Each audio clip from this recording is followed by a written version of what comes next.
First of all, may I wish Mr Van Rompuy and Baroness Ashton well in their new roles, and I hope they are able to establish templates for their posts which will endure. If the European Council is to have a semi-permanent president, it should be someone who takes a low-key but practical approach to building a consensus among the member states where this is possible and desirable.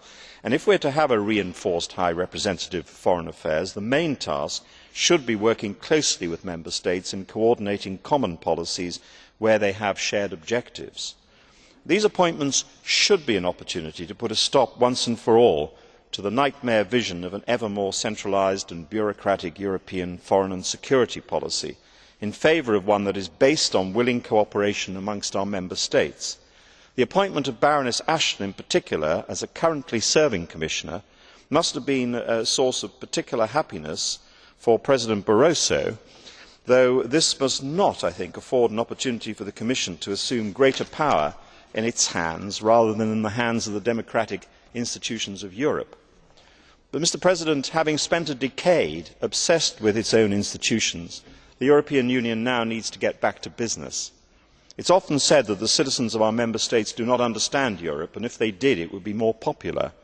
But this misses a vital point. Our citizens do understand Europe's self-absorption only too well. What they do not understand is why so much time, effort and resources are devoted to the institutional processes and so little to the policy outcomes which actually might make a difference to their lives. Our citizens can see that our economies are in crisis, that unemployment is rising, that businesses are finding it harder to generate growth, that climate change is getting worse, and that other parts of the world are becoming increasingly and dramatically more competitive. Yet when they turn to Europe, they see a union which has devoted years to this institutional wrangling. Why should they care about the details of qualified majority voting if they have lost their jobs? Why should they be interested in the intricacies of codecision if their children face such an uncertain future? I hope, Mr President, that the appointments last week can draw a line under these years of introspection. The European Union must now move on and concentrate on the real work at hand in building dynamic and competitive economies and in creating a strong global trading system, and specifically during the course of the weeks ahead in securing a really effective agreement on climate change.